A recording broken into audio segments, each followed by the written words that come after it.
Good morning, Knicks Nation.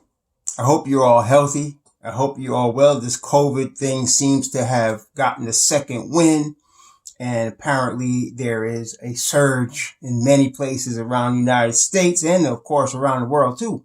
So be safe, be clean, take care of yourself. Make sure you're getting some air every day. Make sure you're taking care of yourself and staying healthy, and I hope you're all healthy today. Today is Tuesday, November 17th, 2020. Now, today, I want to talk about the crazy recent events in the NBA that we knew there's going to be some crazy stuff coming in. This is just the beginning. And what this means for the Knicks. Okay? And also, object lessons. What do I mean by that? Yesterday, Chris Paul was sent to the Phoenix Suns in exchange for some players that included Kelly Oubre and Ricky Rubio and some first-round picks. Phoenix sent their 2022 first-round pick to Oklahoma City. Oklahoma City got a ton of first-round picks. Okay. Yesterday, Jrue Holiday was sent to the Milwaukee Bucks in exchange for who did they get? I think they got Eric Bledsoe. And who else did they get? They get Eric Bledsoe. What else did they send over there? Well, I know they sent New Orleans three first round picks in addition to Eric Bledsoe and some players that added up to the salaries they needed to get Jrue Holiday. They sent Eric Bledsoe over there. Who else they sent over there? They sent Eric Bledsoe. Sure, I don't even know who else. Oh, George Hill. That's right. George Hill. Eric Bledsoe. Those are the headliners that went over there, I think. George Hill, Eric Bledsoe. And Eric Bledsoe was making $15 million. George Hill was making $9 million. Yeah, that was it. And 3 first round picks. Woo. Then in the middle of the night, my boy Bogdan Bogdanovic got the bag he was looking for. Didn't I tell you? People looking for the bag, right? $18 million a year. I don't know if it's 3 years or 4 years, but the word was, when I looked at it last night on Hoops Hype, it was $18 million a year. Okay? For at least 3 years. So it's $354. That's why he did not sign the $451 that was offered him a year ago. That's 12 and a half a year. Now he's getting 18 a year. Guy's looking for the bag. And he went to a contender. So, what does all this tell us for the Knicks? I don't want you Knicks Nation people to start getting crazy and thinking we need to start making crazy moves like these guys. Which brings me to the media. Our love-hate relationship with one Mark Berman of the New York Post. First thing this fool writes, the Knicks missed out on Chris Paul. The Knicks missed out on Chris Paul. You hear the connotation like, we blew it. We could have had Chris Paul and we blew it. That's the connotation. Instead of saying the Knicks avoided overpaying. The Knicks avoided blowing cap space. The Knicks avoided sending first round picks out for a 35-year-old point guard. No, he said the Knicks missed out on Chris Paul. See the connotation? And that's why I'm telling you, don't listen to all these media mofos, man. Cause they don't know what they talk about. They anti-us. Okay. We know us. Okay. And one other thing, before I continue, all you out there trying to blame James Dolan on everything and still thinking as long as James Dolan is on, we ain't going nowhere. Keep it moving, man. Those of us Knicks fans want to rejoice and know we got something going on. Let us do what we do. Either you keep it moving or STFU. You understand? Because, James Dolan owes the team. He ain't selling it. And we going to get better. Okay? If you're a Knicks fan, a true Knicks fan, you understand that. If you're not, keep it moving. You're a fan of the Warriors or whoever, do what you do. Okay? So, what do we learn from this?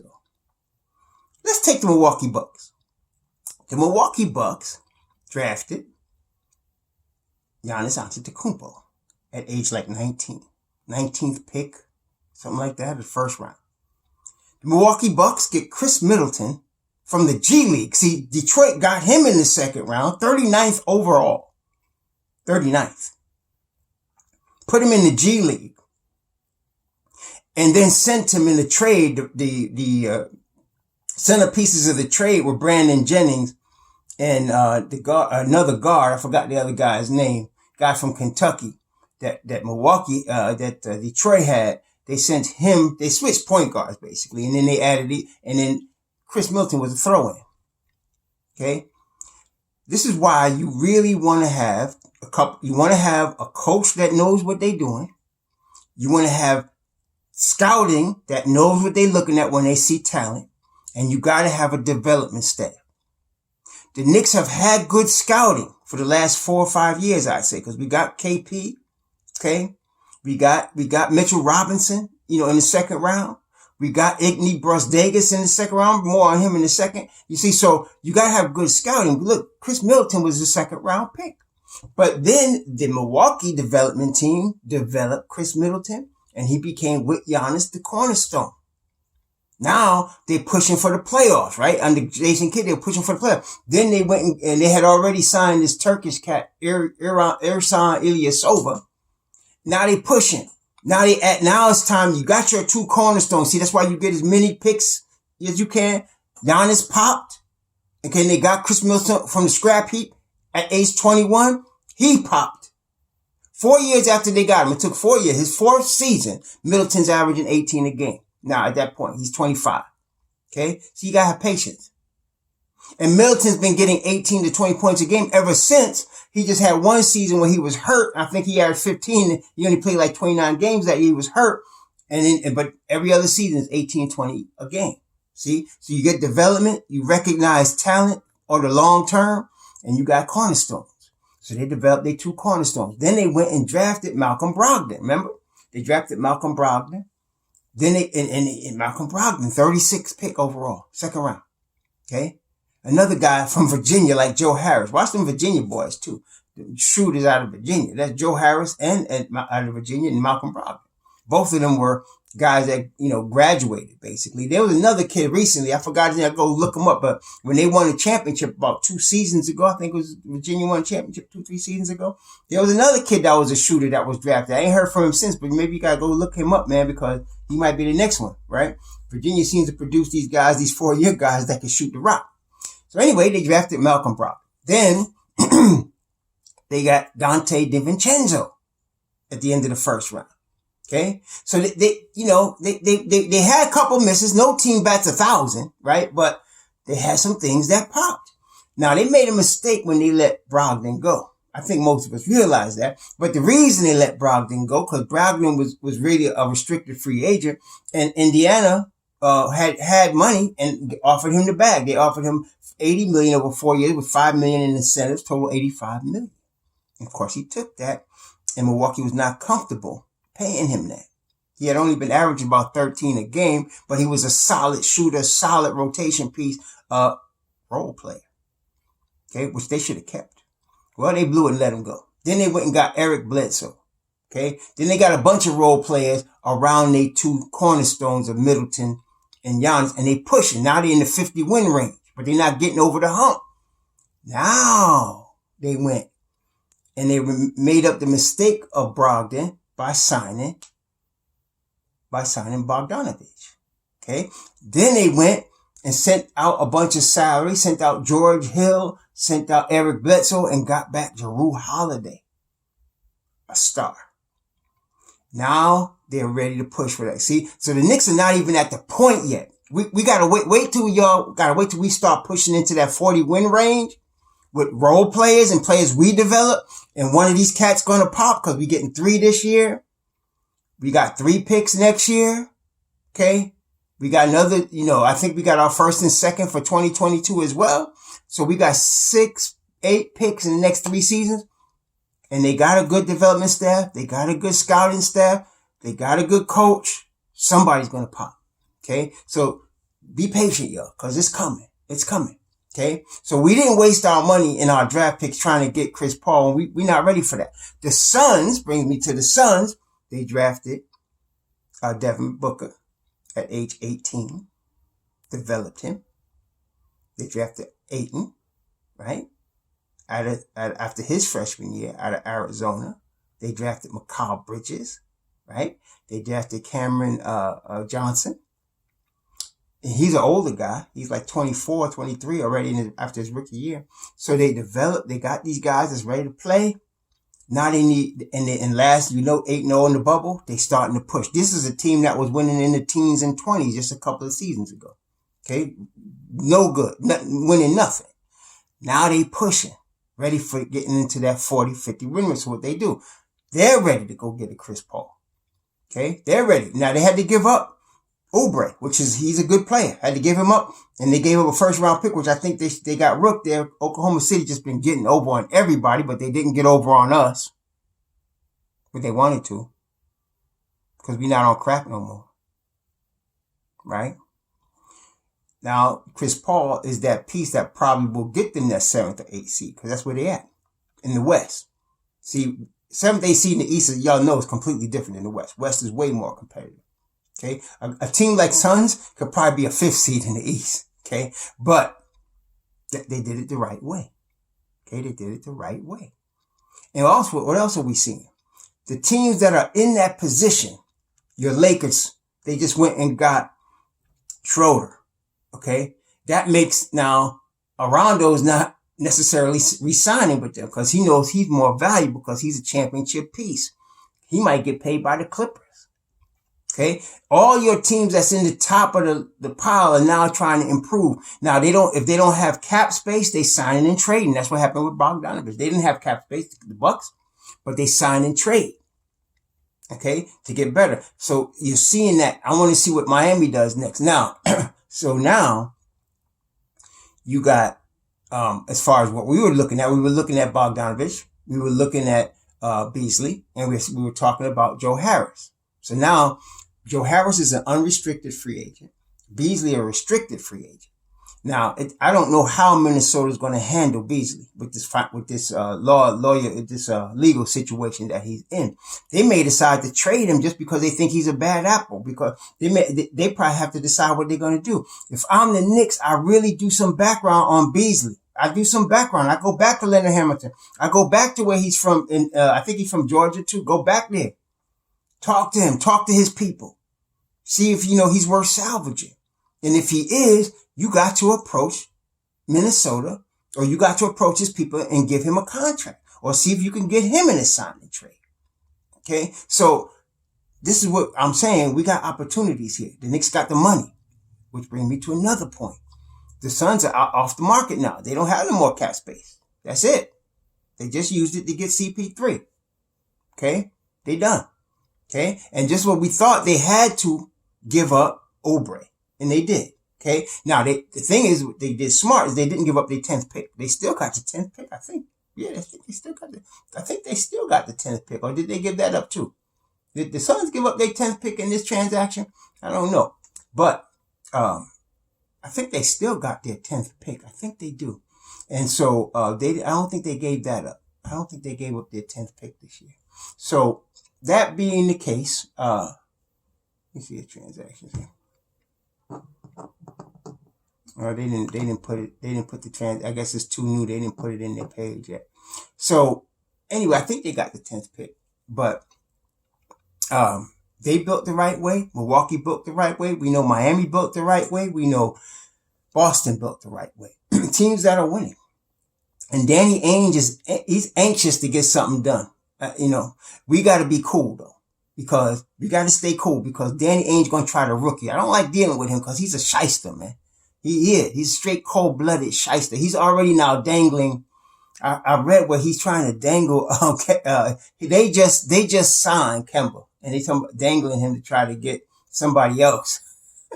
No, they were trying to get Drew Holiday. But look, man, see, he's a straight up shyster, and he wants to move up. He wants the 8th spot or the 7th spot, and he was only offering us 2 of his 3 picks, and the Knicks said no. Smart. Knicks said no. Get out of here. Keep it walking, man. So he wants to do something because he don't want to pay 3 more rookies. I could guarantee you that. I would wait till the last minute. Wait till like right before they get ready to pick, and then you talk to him. because he does not want to pay 3 rookies this year. I can tell you that right now. Boston is in a situation where we could take advantage of that, and we need to. Okay, so there's that. We still got situation with Beasley. We still got situation with Joe Harris. We still Wood is still out there, and I'm trying to tell y'all, these cats are trying to get this bag. Okay, here, look at the Bogdanovich. Turned down 12.5 million, waited a whole year, and now he's getting 18 million. Okay, and we got money, and they want the money. So Joe Harris is available. Christian Wood is available. And then, of course, we talked about Mook. We talked about Bertans, but I'm not as high now on him because I'm thinking we're looking. From what I'm seeing now, the Knicks are definitely looking first. They want shooting and defense. Shooting and defense. That's what they're looking for. Okay? Shooting and defense. Bertans offers shooting. Okay?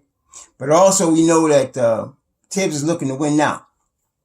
So he's looking for some vets, man. He's not trying to, play rookies. I try to tell y'all, he don't play rookies, man. Y'all keep thinking, Kyrie Lewis is going to start alongside RJ. And I hear people talk about what a fit alongside RJ with some of these rookies. Y'all crazy. Tibbs ain't paying no rookie beside RJ. He's not doing it. It's going to be a veteran. The rookies that we get, they're going to come off the bench. Okay? The only rookie in this class that I think is going to start, that would start under Thibodeau, is Obi Toppin because of how old he is. That's the only one. None of these other rookies they're going to start. None of them. And I love Devin Vassell, but he's not going to start. People know he fits alongside RJ maybe 2-3 years from now, maybe next season, depending on how he play. But no rookie starting, man. Okay, get that out your head. We looking for vets. Okay, so that's what it's going to. That's what I'm saying. Watch these vets and watch this money. Now, here we come on draft night. I'm looking at, again, Okoro, Devin Vassell, Kyra Lewis, Obi Toppin. Those are the guys at 8 I'm looking at. And I'm really telling you, I don't think they're going to take Kyra Lewis at 8. I'd really be shocked if they took Kyra Lewis at 8 because he's more developmental. You see, I think that's a trade down scenario. But I tell you what, I can definitely, if the Suns still have, and I haven't confirmed yet, but if the Suns still have their 10th pick, and I think they do. I don't think they gave up their 10th pick, which is smart for CP3. They gave up a 2022 first, future first. But I bet you he's not getting past the Suns at 10. Because now you got a veteran guy that's going to be able to bring him along, that's going to be able to train him, that's going to be able to do what needs to be done in terms of seasoning this kid. And in like 2 seasons, about the time CP3's contract is up, Kyra Lewis will be ready to get the keys at that point, see? So I don't see the Knicks getting him at 8. So I'm really talking about Okoro, Obi Toppin, Devin Vassell. That's what we're looking at 8. Okay, that's what we're looking at. Okoro, Devin Vassell, Obi Toppin. One of those guys we're going to get at 8. And if we don't, the only reason we don't, because I believe that there's more of a chance that the Knicks trade down for more picks than trade up. I don't think they're trying to trade up for anybody. I think they would try to trade down and get more picks. Okay, I think they would try to do that. So if they keep 8, those are the 3 players I'm thinking they're going to take at 8. 27 is hard to gauge because I don't know what the other teams are going to do. For example, I'd like to get Malachi Flynn, but he might be gone by 27. I'd like to get Desmond Bane, but he might be gone at 27. I'd like to get Isaiah Stewart. He might be gone at 27. You understand? So I don't know what's going to happen. I'll tell you what, I don't want Pritchard. A lot of y'all ask me about Pritchard, man. Listen, man. Watch his games. Y'all get mesmerized by the offensive side. There's 2 sides of the floor, and you got a defensive head coach. Okay? Pritchard can't play no defense. His feet are slow like they're in molasses, man, like they stuck to the floor in cement. He's not going to work. I'm trying to tell you. Whereas Malachi Flynn was Defensive Player of the Year in his conference. He could play defense. Okay? Pritchard, no. He's got a tight offense, nice handle. Nice jump shot.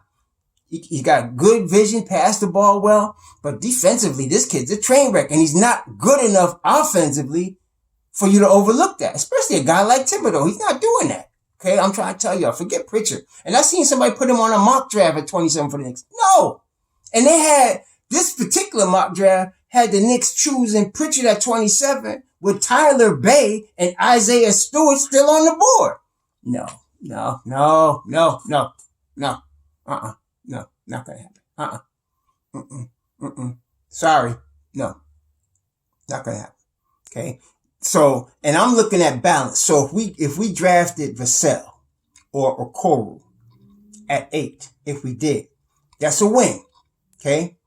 I'm probably looking at a shooter, wing shooter, or a big man, or a guard. I don't need another wing like Vassell because I got him or I got Okoro. I'm looking for a shooter, which is why if we picked Okoro at 8, I'm looking at a Desmond Bane or Malachi Flynn or a big man like Isaiah Stewart at 27.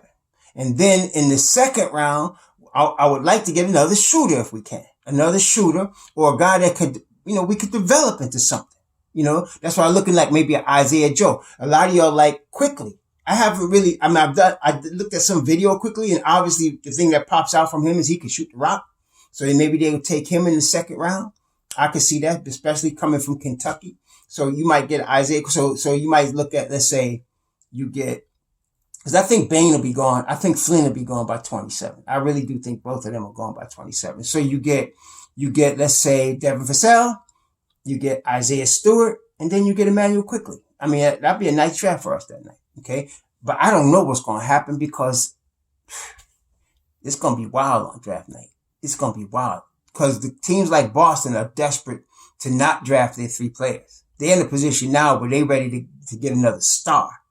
Okay. They don't want to draft 3 players. They don't want that. And so they're going to be wanting to make a deal.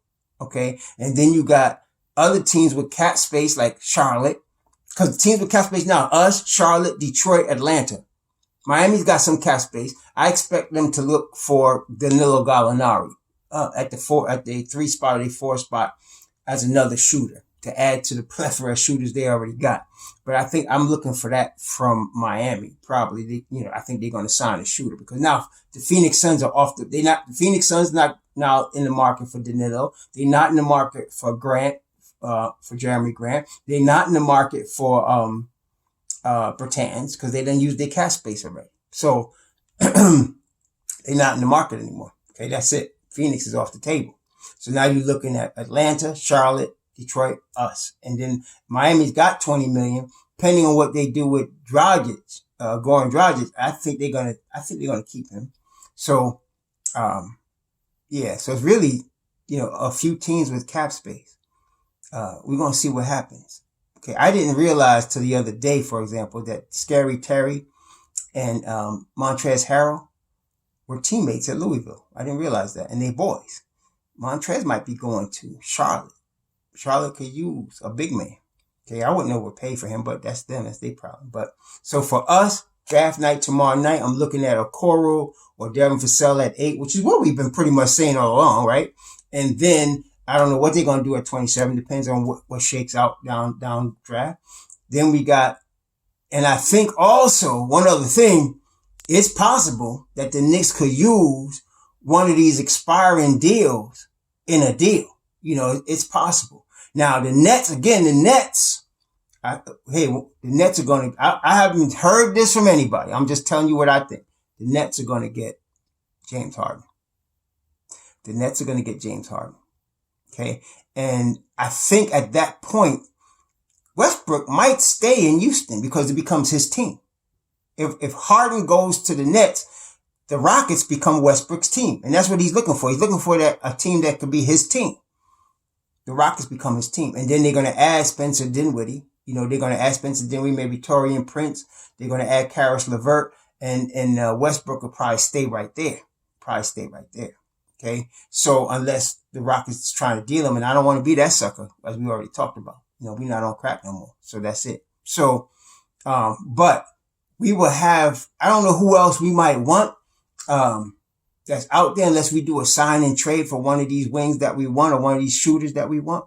Maybe we do a sign and trade for them and we got some of these expirings, but it's going to be off the chain tomorrow night. It's going to be crazy. And then of course, free agency. You're going to see people come after this loop. I'm trying to tell you. So let's see what we got. I think we're doing good though. So far, the Knicks ain't made no dumb moves. Chris Paul's off the table. Bogdanovich is off the table. Jrue Holiday's off the table. Phoenix is out of the picture. That's where we at right now. And we haven't done nothing stupid. I don't think they're going to. Like I said, I don't think Leon Rose is dumb. See, everybody was thinking because him and Chris Paul was boys, he's going to get Chris Paul. He don't work for Chris Paul no more. He work for the Knicks. Have a good day. Shalom.